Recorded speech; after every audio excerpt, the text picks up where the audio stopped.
Man, we're pumped to have former Tar Heel quarterback Bryn Renner joining us now. We had success last week in doing this. The one of our two analysts, Joe Yock, Bryn Renner, the one who doesn't call the game, joining Adam and me for Mondays to break this thing down. And Bryn, man, thanks so much for being with us. Yeah, thanks. This is a treat, guys. Appreciate it. So 41-6, the final score. Carolina gets the win over Richmond. We lit the duck. We have a duck lamp back There here. we Bryn, when the go. Tar Heels win, we light the duck. New tradition. So we got that. So we're feeling good. Um, so we have said this for the last couple of weeks. The goal here for Carolina against Charlotte and against Richmond was win the game, show some improvement. Mhm. Do we feel like the Tar Heels did that in this game? I did. I felt like Carolina certainly ran the ball more effectively than it had in the first couple of weeks. Don't know if Damon June is going to carry the ball, be the number one back the entire season, but he's certainly looking like one of the guys who's going to be in the mix there as he rushes for 148 yards. Had a couple of big plays, a 50-yarder that got the Tar Heel offense started early, a 45-yarder for a touchdown later in the game, and the Tar Heel defense was pretty darn good. Now, again, they're playing Richmond. We understand that. But this is back-to-back games that Carolina hasn't allowed a touchdown. First time since the 2012 season that has happened. Bryn was on that 2012 Mhm. team, and he knows what kind of defenders Carolina had in that time period. So, 199 yards allowed. 68 of those came on the last drive when the Heels had some reserves on the field. Just some impressive defensive numbers. Couple takeaways, good red zone defense. So stuff that travels defensively. Mhm. Carolina needs to be still more consistent offensively. I think they need to be more consistent in the pass game. They had some opportunities where some inaccurate throws cost them points. So it is not a finished product. But, and Brent, I'll start with you. It felt like to me, Carolina achieved the two goals: win the game, obviously, number one, and two, get better. Felt like they did that on Saturday. Yeah, I think you're seeing improvement, which is great. And obviously, we want a finished product going into, week four, heading into week four, but that's not going to happen. A couple of things that I noticed, though, Jones, is especially offensively, it feels like our timing is just a little bit off.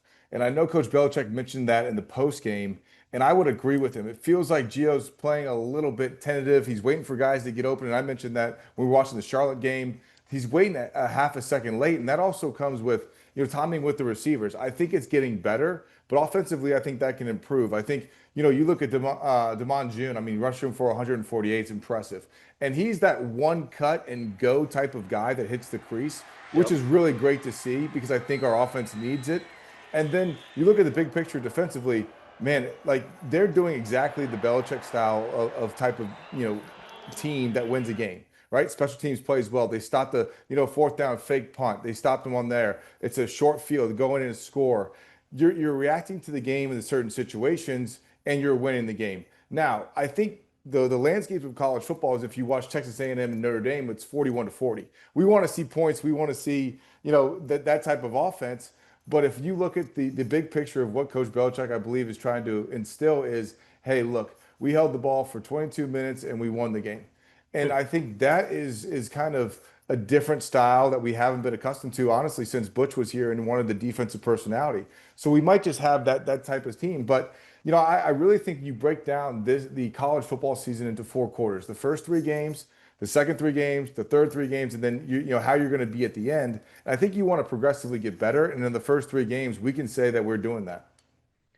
Brent, you know a little bit more about playing quarterback than we do, and you mentioned some of the timing That's things not with. true, Adam. That's not true. I feel like it is. You mentioned some of the timing things with Gio Lopez. What pieces of that can be attributed to him not being here in the spring and for part of the summer?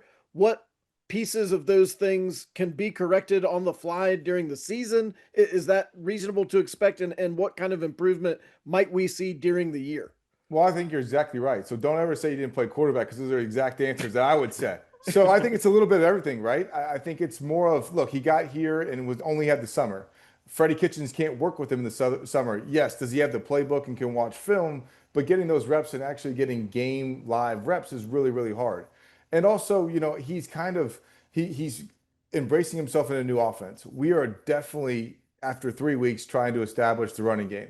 And we're a run first pass second team right now. So his ability to kind of run play action and drop back and then do different things than he did at South Alabama is causing him maybe to be a little bit hesitant because it's a new offense and he didn't have the reps in spring. So I think the comfortability factor is okay. Yes, he started games. It's a different offense, and you're seeing signs of he's running a little bit more. But everything you said, Adam, is kind of exactly why we're seeing him just miss high a little bit. Just underthrow. The TCU pick was late, and he's just kind of waiting for things to develop, and that comes with just new offense. Kind of just getting his feet wet and understanding where the ball needs to go. And that just comes with time. And I think you see it from Arch Manning, at Texas. He's still kind of figuring out what kind of offense they want to run. So it's happening all around college football. I think we're kind of too quick sometimes, and myself included, to say, okay, he didn't have this, he didn't have that. Well, we gotta kind of be patient a little bit, but I think he's improving. Is there a positive to be drawn from he's not making bad plays? I mean, the things we're talking about are more often like missing potential really big good plays, but it's not like he's throwing the ball to the other team all the time, which feels like something that, I mean, that's what Bill Belichick wants him to do. Yeah, absolutely. And I think it was in the second quarter when he misses the out and up throwing to his right and the ball sails out of bounds and the guy's wide open. I think it's little things like that that are kind of, hey, look, where was his feet? Kind of different things in the pocket where people around him, was he pressured? And some of those misses are probably just, he's probably beating himself up as well. And so I think it's a little bit of both. I think it's a little bit of him not trusting what his eyes see, but also kind of just having those misses that are wide open. And he's really got to kind of come on and make those throws if we want to be successful. Bill Belichick has said, in talking about a game, he says, the first quarter is about kind of figuring out what this game's going to be like, and then any adjustments that need to be made. And Bryn, that made me, when you were talking about the schedule and the season, we're through with the first quarter of Mhm. the season. So it feels like, and I actually talked to Coach Belichick about this in the pregame before the game on Saturday. I asked him, how much do you know about your team? Where in this process are you kind of figuring out who you are? Do we think that we know who the Tar Heels are at this point? I guess I'm asking both you guys. I mean, it seems like we know that they're pretty good on defense, but we need to see it against better competition, because the one team that they played that was a high level power four team put up 542 yards. The two since then have put up like 470, I think, or something combined. Mhm. So we feel like they're pretty good on that side, but want to see it. We feel like they can be a good running team, but again, you'd like to see it a little more consistently. You'd like to see some growth from the quarterback. Do you guys feel like we know who this team is yet, or no? Yeah, I don't think we do. I really don't. I think it's going to take a couple more games, and then you lump in 2 bye weeks on the front end and Yeah, back end of Clemson.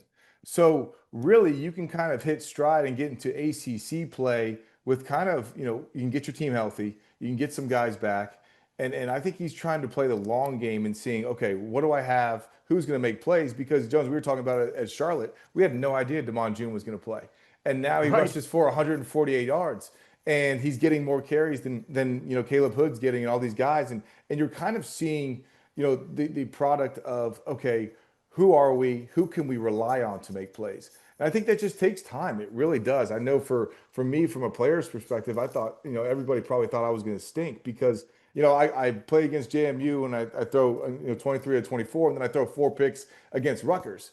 And so it's like, okay, who are we going to be? Who can we rely on? And sometimes those guys have to develop, over the course of a season when you give them more opportunities. But as a whole, I think defensively we can really be proud because we're getting sacks. Jones, we've talked about that, for the last 2 years. We've been together calling the games. We got to get pressure on the quarterback, and we did that. So there's positive things to take, but I think you're kind of still feeling out, okay, who's going to make plays?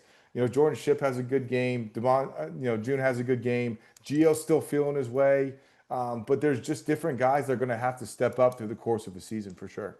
What do you Brent, think, Adam? Brent, is there anybody you've seen individually who you feel like through the first 25%, okay, this is a guy I feel like I know what the Tar Heels are getting from this guy. He's going to do this for the next 9 games and be reliable. Two guys, Andrew Simpson and Thaddeus Dixon. Those guys have consistently made plays for our defense. and getting them off the field. And you look at what Makai did yesterday. I think there's guys that are especially defensively that defensively I think we're more of an older unit. Right there's more Hmm. seasoned veterans. That Andrew Simpson's played a ton of football. Thaddeus Dixon's played Pac-12 football. There's guys that are ready to rise to those challenges, and they've played really well. On offense, I just think we're really young and inexperienced. And I think, with the pro style system, it's probably not what Geo does best, but I think it's what we're going to do and hang our hat on, which is great. And I think he's going to improve. But I know firsthand going from a John Shoop style offense to Larry Fedora, it's opposite of what Geo's doing, but it's hard. It's going to take reps. But those two guys on defense have really been the standout guys in my opinion. Bryn, am I crazy? And Adam, am I like Carolina? Again, I know it's Charlotte and Richmond. The Tar Heels seem like they're in the right place. They seem, I mean, the leverage. I've heard you say that. I've heard Joe say that, Brent. Like the leverage up front, it seems like it's a lot better. The pad level. There were a couple times yesterday, and again, I understand it's Richmond, but like Marcus Allen was in perfect position in man to man a couple of times. It just feels like defensively, the Tar Heels are in the right place more often than I remember them being on a consistent basis previously.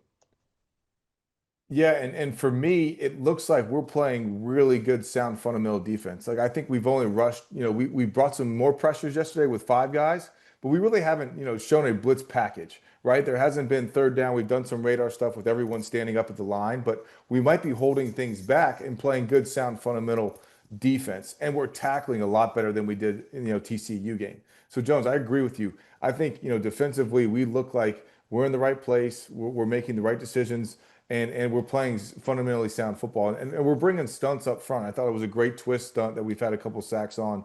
So we're growing on the defensive side. I think it's just going to take our offense a little bit more, a couple more weeks. Adam, what do Well, you and think? I know I've talked about this before, but I think we don't talk about this enough when it's present. It's really nice to see a disciplined Carolina football team.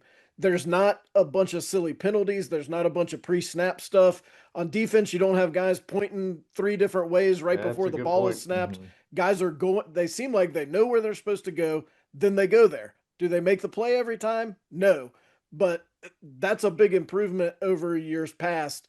And I also think you wanted to win the TCU game, obviously, but I think it's benefited Carolina some to make some of these improvements kind of in the shadows.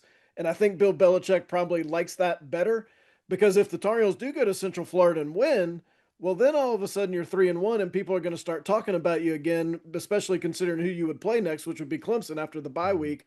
But at that point, I think that's a different Carolina team than the one that played against TCU and in many cases wasn't quite sure what they were supposed to be doing.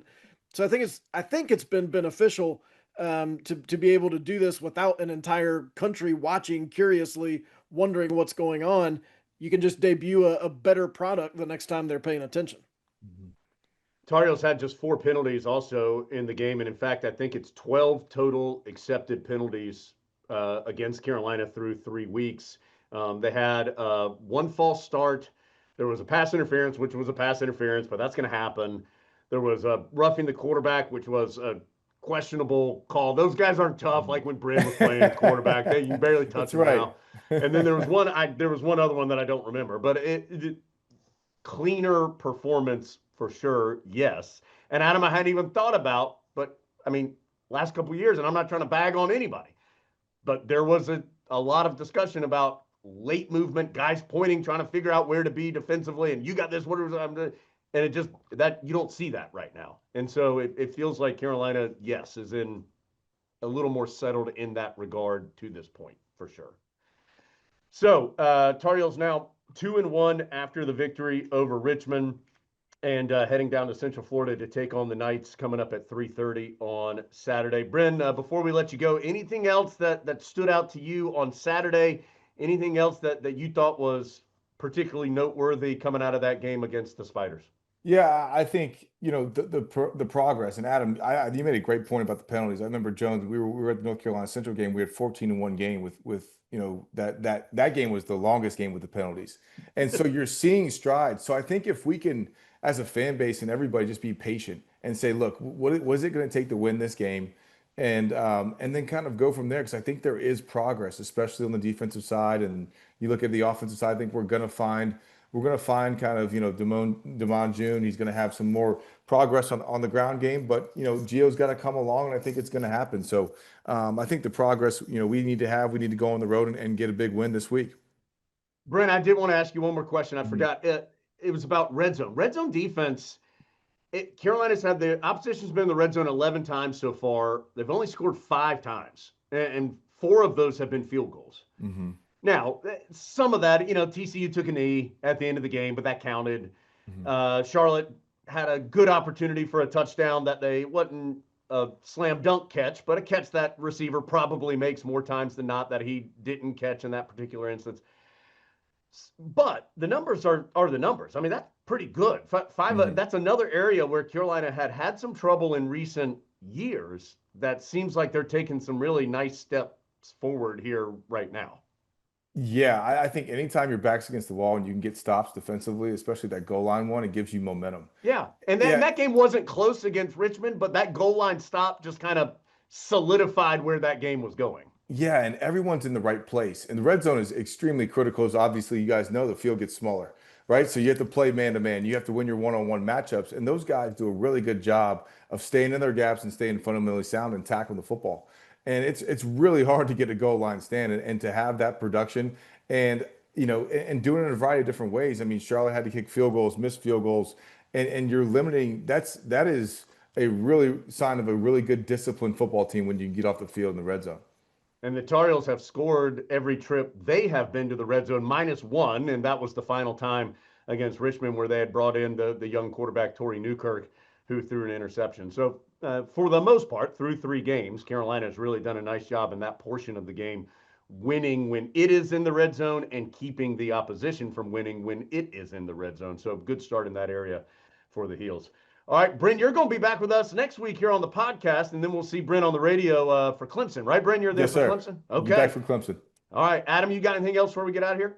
Yeah, I got one more thing. I know you never want the other team to recover an onside kick, but do you think Bill Belichick secretly was kind of giddy that this was like a matchup of special team wits Yeah. because the Tar Heels had already stopped a fake punt. They had executed the perfect either illegal snap or not illegal snap on a 4th down snap to create a first down that eventually led to a touchdown. And then the Spiders come out in the second half and onside kick. And you looked over there at the side and like he wasn't happy, but he was like, yes, we're gonna play this way. Yeah. And how nice is it that Carolina can play that way? I mean, you could tell by the way the Tar Heels reacted when they drew the penalty. Like they've practiced that a lot. Hmm. And to be able to execute it in a game like that, like it wasn't like they had to call timeout and have a big meeting on the sideline about it. He was just like, all right, we're doing this. And they went out and they did it. I'm telling you, don't take this stuff for granted because there's been years where we were like, I wish the Tar Heels could do that. And now they do. Yeah. Yeah, Completely agree. and I bet he loved, oh, now we have this on tape too. So now we're just gonna hammer this home in That's right. practice, make sure this doesn't happen again. Why did Richmond kick that field goal at the end? Does anybody have a thing? What were you doing? Why are you doing that? Yeah. That was an Getting odd some reps decision. for the kicker. Yeah. I mean, I was just, yeah. That was an odd decision. It was. But in all, Tar Heels win it 41-6. Bryn, thanks for being with us. Look forward to talking with you here on the podcast next week, and then look forward to seeing you in the booth when the Heels take on the Tigers. Thanks, guys. Thanks for having me.